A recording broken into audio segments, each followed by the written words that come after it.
Hey there folks, and welcome to Truck King. Today we're looking at two full-size luxury SUVs. On my right is the GMC Yukon Denali Ultimate, and over here on my left is the Ford Expedition King Ranch. Now, not only have both of these become incredibly luxurious, they can also tow more than ever, and that's exactly what we're going to put to the test in this video.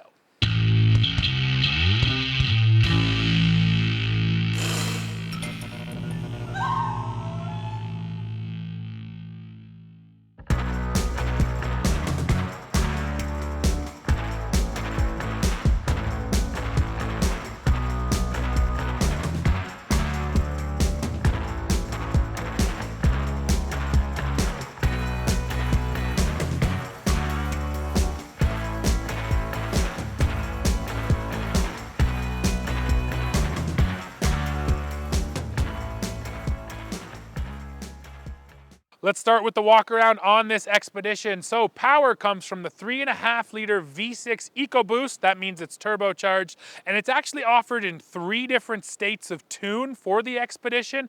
This is the mid-level state of tune. This thing has 400 horsepower and 480 pound-feet of torque. And then yeah, if you step up to the Timberline or the Stealth model, it makes even more power than that, and that is sent through a 10-speed automatic. Now this is the King Ranch you're looking at here, so it's one step down from the top trim Platinum model, but still we're getting a lot of luxurious accents on the exterior, like the chrome grille, LED headlights, and the LED fog lights down below. To my eyes, it's not quite as aggressive a design as the GMC has, a little more understated, but I'll let you guys let me know what you think. As we roll back, we get to a massive set of 22-inch wheels down there. Nice to have the 22s for sure.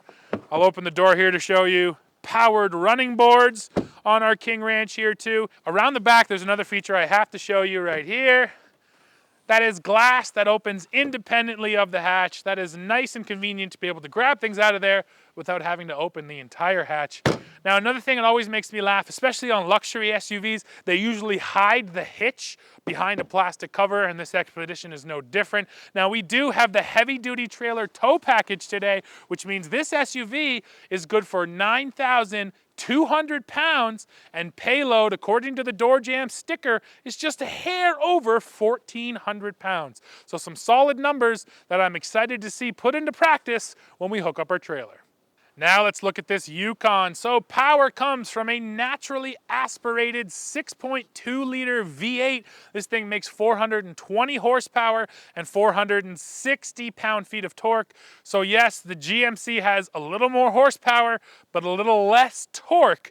And again, it'll be interesting to see how that actually feels with the trailer on. And this is also sending its power through a 10-speed automatic.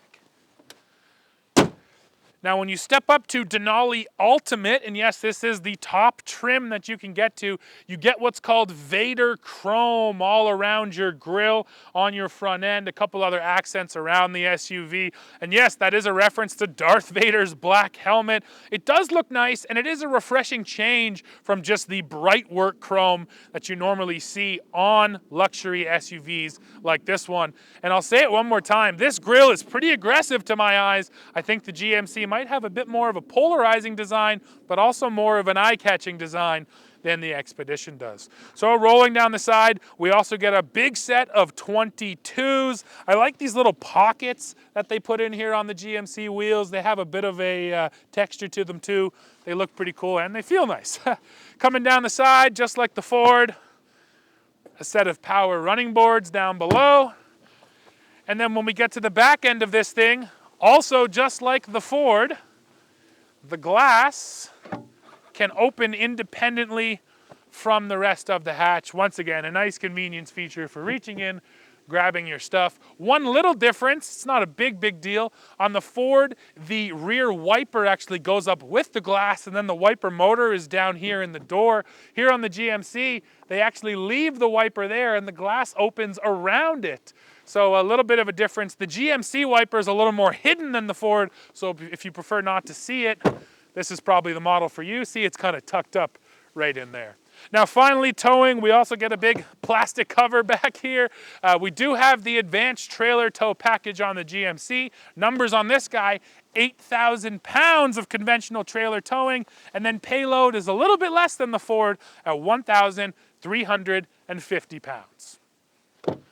Let's take a look at the passenger and cargo space now here in the Ford. I like to start with the child seat situation. So here in our captain's chairs, we have lower latch and top tethers. In the third row, you have 2 lower latch positions, but 3 top tethers. So some good flexibility with your car seats. So this is 41.5 inches of second row legroom. And legroom is not the issue. Headroom kind of is a problem though. I'm essentially right up here on the roof. If I lean forward a bit, I could kind of sit up into the sunroof indent. And yes, this seat does have quite a bit of adjustability. So if I was to sit here, I'd probably move it up a bit. And then I could just make it. But just note that headroom, and I stand at 6'2", over 300 pounds. It's not great here in the second row. Legroom is massive though, tons of knee room, tons of legroom, which is nice. And then for amenities, we get full HVAC controls down here. I do get a plug there, just 150 watts. And then we also get 2 USB-C ports, which are handy to have. And now let's climb in the third. So back here, this will tumble and push forward. Try to wipe the mud off my boots best I can. In the third row, we have 36.1 inches of legroom. And again, it's actually quite a bit. It's definitely enough for my knees. I'm just into this seat, but this could be adjusted forward if you wanted it to be. So yeah, legroom's not a problem. Headroom though, once again, is a problem. I'm just into the roof. It's close, but I definitely could use some more headroom. Now I will point out that the third row here is power recline.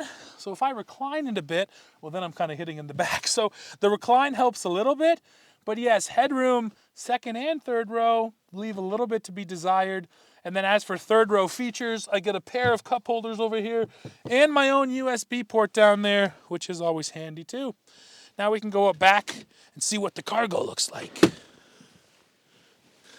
So behind the third row here, Ford says that we are getting just over 19 cubic feet of cargo space, which isn't a massive amount, so it's something to keep in mind. If you're using your third row, you're not going to get a lot of space back here.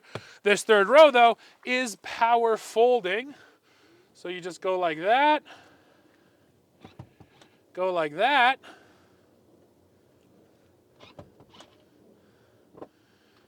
and you buy yourself a lot of space. And it's nice that it's 60/40, so you could just have one of those down to store some more cargo in there. So yes, you're definitely making a choice, you know, people or cargo. If you're doing both, you're not going to get a ton of cargo here, but the third row, the fact that you can fit adults is important for a full-size SUV.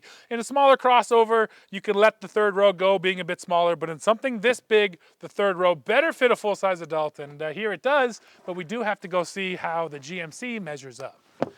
And now the Yukon. So first of all, baby seats. We have lower latch and top tethers here on our second row, just like the Ford, but no lower latch anchors in the third row.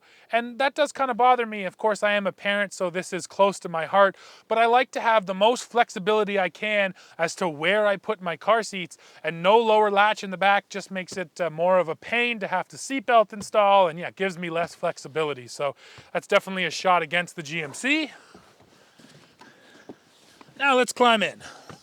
So this is 42 inches of second row legroom, slightly larger than the Ford. And it feels good, no problem with my knee room. Just like in the Ford, I have many inches of adjustability here.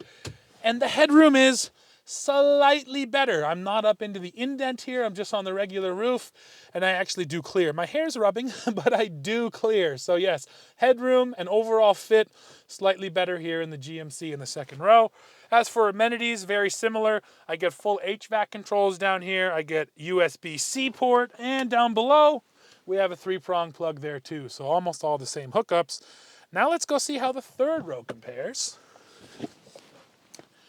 And on paper, The third row here is slightly smaller.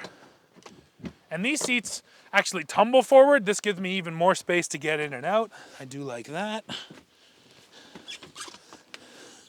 So third row is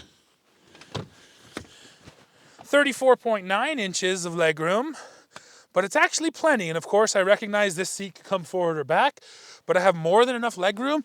And again, headroom is just straight up better. I feel like I have even more in the third row than I had in the second row. I just said it, but I'll say it again. In a full-size SUV, I feel like you have to fit adults into your third row, or else what's the point in stepping up to this big vehicle? And the GMC, in terms of space for people, actually does feel a bit better. So now why don't we go out back and see how the cargo compares, because on paper, the GMC is actually better there too.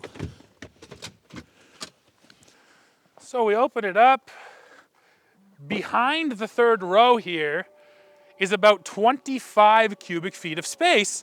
And yeah, once again, even just eyeballing it, this is definitely more than what we had in the Ford. So not only is the third row more comfortable, but we have more cargo space too.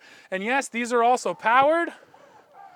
They're also incredibly quick. Look how fast those go down. And I'll just to prove the point, they do come back up too powered, which is nice. And yes, once those are down, you get a massive amount of space. So I would say overall, just talking about hauling people and stuff, the GMC is straight up better. First up for towing is the Expedition. So as I back into my trailer, I can show you the camera systems right here. So go ahead and put it in reverse, and that is the first view you get, the top down and the rear.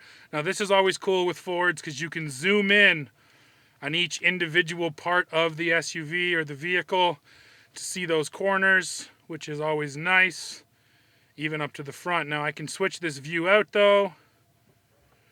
There's your parking sensors, there's your wide rear view. And here's our hitching view, back to the standard. So I'll just keep it in the standard view until we get closer. You can see it has that predictive guideline for the hitch. That is pretty nice. I didn't check the height on my trailer before doing this, so let's hope it's set up right. We hit the plus there. That gives us more of a detailed view, and I should be able to drop it right under the pin. Just like that. Ka-chunk. So there you go. Pretty nice camera system here in the Ford. Now let's hook up and get towing.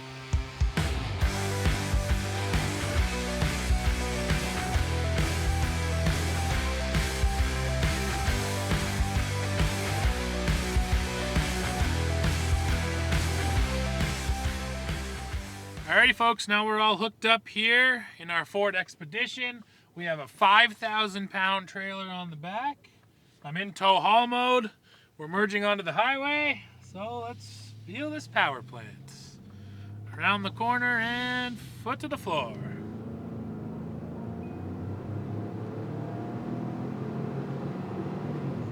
And there's 80.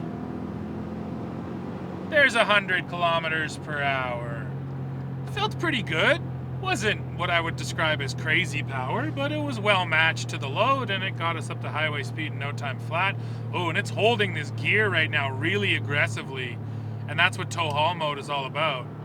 I wonder if I put my foot, yes, so I lifted off there coming down that hill and it actually really held that gear, which was nice, and then the second I put my foot back into it, it upshifted. So yeah, that's why it's nice to have tow haul mode. And overall, power felt fine. What'd you feel? It was okay, but you know, don't forget, you said we got trailer's 5,000 pounds, but we're in here too. That's true. We're adding to that weight, absolutely. So then, you know, talking dynamically, you can feel the trailer back there. One thing we should mention with today's test is we're using our Torsion Flex hitch from Gen Y. The whole idea there is the hitch itself has rubber bushings in it to take some of that kind of chatter and stiffness out of the towing experience. So that's going to help us. We're going to use the same hitch on both vehicles though to make sure we are comparable. Yeah, I can feel the weight back there. I can feel the truck working a little bit harder. Overall though, it's no tail wagging the dog at all. The trailer is not pushing us around. It's not really forcing me as the driver to put any inputs into the wheel that I wouldn't normally. Now again, it's a flat deck trailer. It's not a travel trailer, so that'd be different. But yeah, Dad, at 5,000 pounds, all day long you could tow with this thing, no problem. Well, absolutely. But the big thing is, I mean, if you're buying an Expedition, it's because you got whatever you want to tow, plus a lot of people Sure. to move. So, I mean, my butt's telling me that you got no problem with 5,000 on there, whether it would be a boat or a travel trailer. And then inside, if you got 4, 5, 6 people plus your gear, you're still fine. You just get that sense that this will do it all. Sure, and payload here just over 1,400 pounds. It feels okay. You know, take 500 off of that number for the tongue weight on the trailer, and yeah, you're still left with enough to put a family of 4 in and the dog and your stuff, like you said. You might be close to that number once you're fully loaded up, but still, 1,400 is a decent payload number as well. Absolutely, you know, my sense is that it'll do more than that. Yeah, absolutely. And you know what? We're in a new age with these SUVs, and it's been a couple years that they've been up and around these numbers. But 8,000, 9,000 pounds has become totally standard in the full-size SUV segment. It wasn't that long ago that these things were doing 5,000, 6,000 pounds max tow, right? Yeah. So the numbers on the SUVs haven't kept up with the trucks, but they have been boosted quite a bit over the last 10 years, I would say. So yeah, if you were to push closer to that number, I wouldn't feel too worried about it either. And this is a small segment because let's face it, most guys who want to tow 8,000 or 9,000 pounds, you'll go to the truck. The only reason you're going to do it here is, as I said, because, I don't know, you're a Mormon and you got 3 wives and a bunch of kids. Lots of people. Yeah, and so, but nevertheless, this too is a market segment, and there's only a couple of trucks like this in it. Right. One of which we're in, you know, the Expedition. Then, of course, we're going to get over there to the Yukon. Right. When it comes to towing technology, the most important thing is here. That is an integrated trailer brake controller that's built in. We also get Ford's Pro Trailer Backup Assist. It's a system that works really well.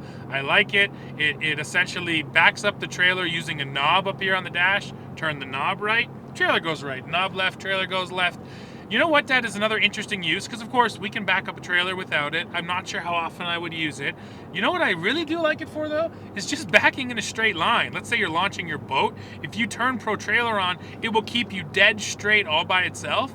Once again, not to say I can't do that myself, but you know, sometimes you have a tendency to overcorrect and then overcorrect and back and forth, whereas when you put Pro Trailer, it just straight as an arrow will back you up in a line. So there's another use for it that I hadn't truly thought of before, to be honest, and I think I might use that if I owned it. I think it's got uses, and the thing I'm always thinking about, because a lot of people poo-poo this particular feature, is things like cruise control. I mean, I grew up, there was no cruise control. Cruise control was your foot. Mm-hmm. And so when cruise control first came out, I remember thinking to myself, well, what the hell would I want that for? Yeah. And then later on, you're kind of like, you know what, these are assistance features that just make your life a little bit easier. It doesn't mean that you can't hold a steady speed. Same thing with this, okay? Let's face it, nobody wants to admit it, but if you're a little nervous backing up, this is the solution. Exactly. And there are a lot of guys who, they drive, they tow, and there's just something about backing up that just, you know, it unhinges them. Sure. So, okay, let's not get into that. Let's give you something to help you. Right. Or even you own the truck, you never use the system, but then you lend it to your buddy, and suddenly he needs to use it. You feel better as the owner, knowing that he's not out there, you know, jackknifing your trailer and running it into things. They're absolutely right. Or you've got the truck, and it's a company truck. Right. And you got several guys using it. Right. And they're backing up the trailer. You don't need that phone call going, oh, boss, guess what I hit? Yep. There's also lots of good towing information up here in my driver cluster. I can just see towing status, so I can see how the actual vehicle is sitting. That's actually interesting, Dad, if you look at it. The idea there is if you drop something on and it brings your nose up and your tail down, it's actually going to tell you what degrees you're at. That's it's just interesting. using the inclinometer, but I like that. We have driver assistance. That's for the adaptive cruise control. And then trailer information. This is a thing most trucks have today, if not all of them, where you can put in a certain profile for this trailer, and then it will save a trip just with that trailer, so it tells you what your fuel economy is and how much you've driven with that trailer on. I like these systems. If you own multiple trailers, it's easier than ever just to hop in and go. And then as Dad's going through over here, you have your checklist too. So you can go through there. I mean, you're doing it a little late. The trailer's already hooked up. So hopefully we did all this stuff. Well, I was wondering why it came up, right? I brought it up. I brought it okay. up. Yeah, just to check it out. But this is another thing that a lot of trucks have now, and why not? You know what? If you've done this a million times, maybe you never use it, but more safety is never a bad thing, and this checklist is important. And this actually, I'm happy you brought up the mirrors, because these are just conventional mirrors, no tow mirrors here. They could be bigger. There's a little bit of a bump out, so it makes them a little wider than I'd say most or some standard mirrors are. But yes, with a travel trailer, for instance, you're going to need to go ahead and get yourself aftermarket towing mirrors for both of these SUVs, not just this one. So this SUV we're in, this is the King Ranch, which on paper means it's one step down from the top trim Platinum model, so not the most expensive one. But this SUV, as you see it in this video, is $107,000 Canadian, so no one's gonna call it affordable. It's a lot of money. And you're getting quite a nice luxury interior. Now, King Ranch, of course, more so than the other ones, this is the cowboy-themed interior, the Western theme. And you can tell by all the brown leather, the stitching, even the headliner up here is a little brown off-color, not just black. And I do like it, Dad. I think it's nice. It does depend on your personal preference, rather, whether you prefer the Western theme to kind of the classic, Denali style luxury. But I do think this looks good. I think that stepping up into that next tier isn't really necessarily about features. It's about, whether you want the Western theme or not. That seems to be the dividing point. For a while, everything had gone Western. And honestly, when King Ranch first came out, I'm going to go 15 years ago, it was very cowboy-y. Yeah. Okay, it was like full grain cowhide, and honestly, I liked it. Yeah. And now this is more subdued. It's not so, in your face, Clint Eastwood-y kind of, Gunsmoke looking. However, Denali, interestingly enough, has taken the opposite tact, which is what I like to call Night at the Opera. Yeah. Sort of design. Everything is like piano black and very elegant and understated. So really these days you can pick and choose, because certainly there are those guys who are going, yeah, I don't want to be a cowpuncher, so that's fine. So there's a little bit of something for everybody. Yeah, and I'll just comment on what you said. I'm not saying at all that this interior is not nice, but when King Ranch first came out, the leather in that truck was so different from everything else you got. It was really something. It even smelled incredible, and that's kind of feels like it's gone away. So King Ranch is still nice, but I wouldn't say it sets itself apart like it once did. No, they tuned it down.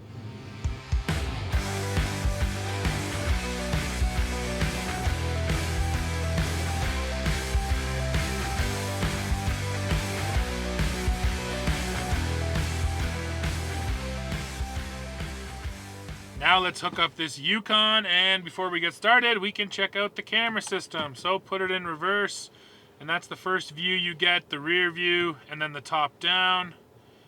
There's your front view and the top down. So that's looking straight down at the nose, and then straight down at the tail. That's your rear wide view, and then that's your front side view, looking down the sides of the vehicle. There's your hitch view.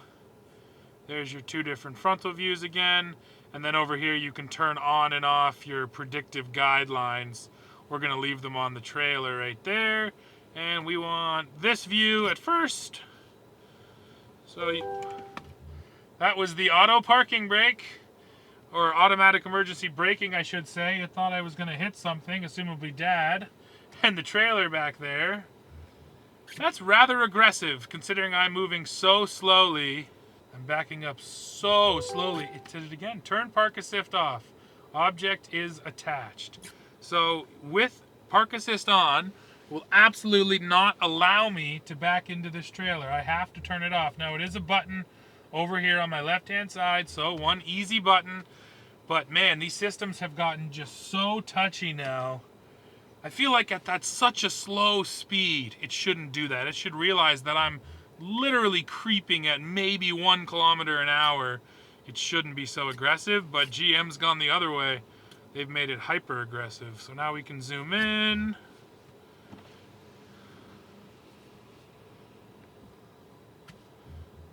That hitch is a little tricky because you can't quite see the ball back there. Oh, there it is. Sometimes you got to hit it to know it's there. So yeah, overall on the camera systems, both good.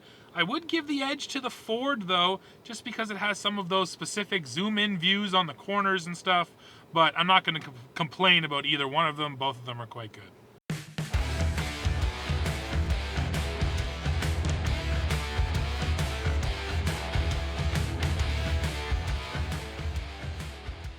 And now, here we are in the Yukon, taking off from the same corner onto the highway. Let's feel the power. And foot to the floor. Ooh.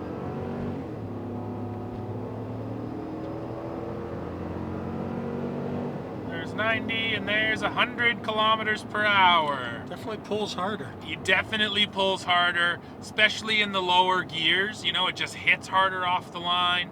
Once the turbo got spooled up in the Ford, maybe it was similar, but yeah. And then, yeah, that was it. The linear power here. This is every naturally aspirated engine, but you could just feel the power came on strong and stayed strong, where again, in the EcoBoost, any turbocharged engine, it kind of hits soft, and then suddenly you get that shot of power. So, yeah, I think I preferred the feeling of the V8, and you just can't deny that it does sound good. It definitely sounds better than the V6 turbo in the Ford. So if you like a classic V8, General Motors still has one, and it is nice to have this big 6.2 option. Sounds good, pulls strong. And another good point on the powertrain stat is you can still get a 3-liter diesel in this SUV too over here in the GMC. And of course, if you're gonna, tow quite often, I would absolutely recommend that diesel. It's a strong diesel, and you're gonna get the torque out of it that you want, plus the fuel economy, especially unladen. So GM has Ford beat in that area, of course, because Ford doesn't offer a diesel. So it's nice to still have it over here. I like the straight 6 as far as the diesel goes, but more importantly, I'm happy that GM didn't knuckle under to the current climate of all diesel gas is bad. Yeah, totally fair. Yeah, nice to still have the choice. So talking dynamically, it's an interesting difference here that I'm feeling from behind the wheel, Dad. So the GMC, we have air suspension and magnetic ride control, which essentially is just variable damping. And it's absolutely more comfortable when we're hitting potholes, hitting bumps. I just feel less in the GMC. I feel like it rides a little bit smoother, which over a long period of time is going to equal a more confident ride as well. But, and this is sort of that kind of a double-edged sword thing, it's just a little less connected than the Ford was. I felt like in the Expedition, because I was feeling those things, I just had a little bit better sense of control over the whole rig. Here, there's just a little bit of looseness to it, a little bit of flop in the suspension, and so it's a funny difference. I find it more comfortable, but slightly less confidence-inspiring. Do you pick up on that from that seat at all? I put that down to the airbags. Yeah, you're probably right. I mean, there's only so much stiffness you can get out of an airbag. You're gonna get a little bit more of a jello feeling. Sure, and that's exactly what I'm feeling. But cruising in a straight line here, it's absolutely no contest that the GMC is just more comfortable. You're feeling less come up through the cab. Well, and the simple fact that you can raise and lower the suspension, there's several versions, or I should say, several situations where that is a good thing. Sure. Particularly if you're get into some real gnarly off-road. Yeah, off-road, deep snow, and then of course just hooking up a trailer, not only can you lower that hitch and then raise the hitch back up, but it's auto-load leveling. So regardless of how much weight you drop on the back, it's going to bring that back end up, so you get a nice level attitude, which is another important thing when towing. So yes, the air suspension, for the most part, is just a big positive. Absolutely. For towing technology, we're definitely just as good as the Ford over here. We do have an integrated trailer brake controller, always an important aspect. And then, yeah, just like in the Ford, we have different trailer profiles you can set here. It'll keep track of your mileage with the trailer, your fuel economy with the trailer. It'll check your lights. And yes, we do have a left turn signal out on this trailer, and both of these SUVs said, hey, fix your trailer, your left turn is out. As soon as it gets warm, okay? But that's what's cool is like it will specifically tell you that it's the left turn signal is out, and that's something that, you know what, these days is nice to have. Again, a technological system that's keeping us safer and reminding you to fix your trailer. I gotta tell you, Steve, the only thing I don't like about that is that when the cop pulls me over, I can no longer look him straight in the face and go, "Yeah, officer, I didn't know that was out." You can't play stupid when he says, "Look, it's right there in your dash. I see it. I watched your review." Yeah, you're right about that. So when it comes to mirrors, I can't pick one over the other. Neither one has the greatest tow mirrors. And again, that's not something you get in this segment, so you can't really fault them for that. What you can look at, though, is a couple features that the GMC has that the Ford doesn't. The first one is the rear camera mirror up here. And especially in an SUV, I feel like this is more important than the truck, because often in an SUV, you put that cargo in the back and you put it right up to the ceiling. I just went on a big road trip with the family, and yes, the back was floor to ceiling stuff. So having the mirror just means you can still see out the back, even if it's blocked inside the cab. So I do like to have the rear camera mirror. I will admit I usually leave it off because I'm more used to this, but still nice to have if there's a legitimate safety concern of you seeing out the back. And then the other feature that's here on the GMC that is not on the Ford is a head-up display. Now, this is not towing specific, but with a trailer on, I actually feel like, yeah, it's even more important because you're focused more, you're paying attention. What's behind you? What's in my mirrors? And one less thing to have to look down at, your speed or your navigation, is a nice thing. So I really like the head-up display here in the GMC. This is going to be apparent pretty soon if it's not already. This GMC does have a few more features than our Ford does in this comparison. Now, granted, the Ford is down a trim, and this is the absolute top trim, but there is another big separator here, Dad, and that is the price. So we might as well spit that out now. This GMC, as you see it in the video, is $132,000 Canadian compared to just 107 over there in the Ford. So we do have more features here, but you're also absolutely paying for all of those features. And the name. Let's call a spade, all right? I mean, Denali in particular has become popular enough that there is a segment of the population who's willing to pay for the name.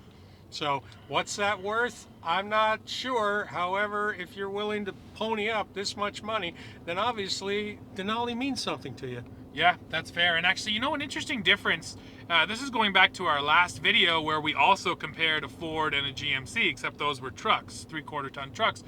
In Canada, the GMC was more, but in the States, the Ford was more. So there's another interesting difference that in Canada, GMC Canada specifically thinks that Denali is worth more than even GMC America does. So there's another little interesting difference. And no, the prices are not just conversions. They're two totally separate companies, north and south of the border, and they set their prices totally separate from each other. Absolutely, and every once in a while we got to spit that out. To my fellow Canadians, do we get screwed?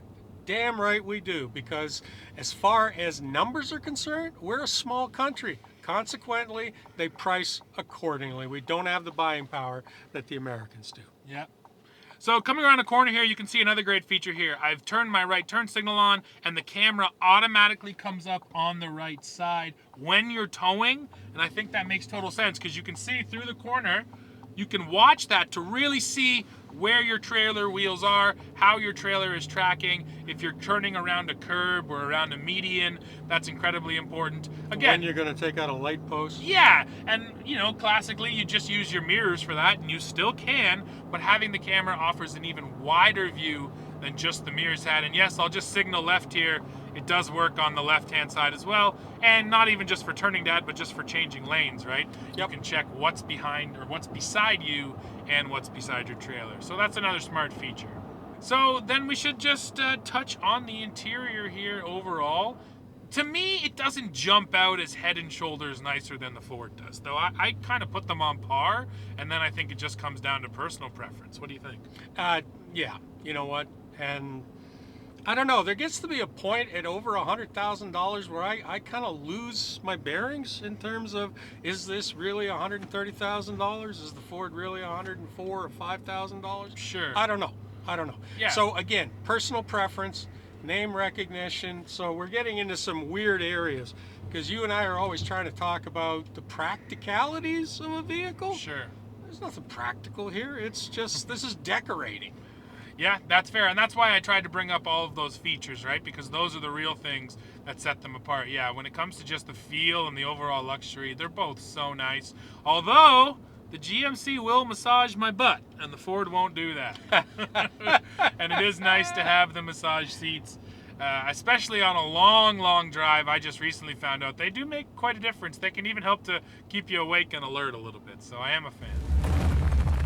Well, folks, we have come to the end of this review, and it is a tricky one to put a bow onto because I feel like both of these are luxurious SUVs that are going to tow a ton of weight confidently. Now, if I absolutely had to lay my money on the line, I'm leaning towards the GMC Yukon Denali Ultimate. Now, yes, it's quite a bit more expensive than the Ford, so you do have to be willing to spend that money, but the amount of features that are on here that you simply can't get on the Expedition, things like head-up display, airbags, and a diesel engine, well, those things alone just make me lean towards the GMC because you're getting more choice, and all of those features just equal a more confident towing experience and a more luxurious experience. Plus, for me personally, the fact that this one has more space inside is a really big deal. So yeah, I would go GMC, but I already said it. Both of these are totally competent luxury SUVs, and with that in mind, I need to hear from you. So go in the comments, let me know which one of these two you would buy. Are you leaning towards the Ford? Please tell me why. As always, while you're down there, don't forget to leave that comment and then hit like, hit subscribe, hit join to become a member of Truck King, and then come right back here to the channel to see what we are testing next. See ya.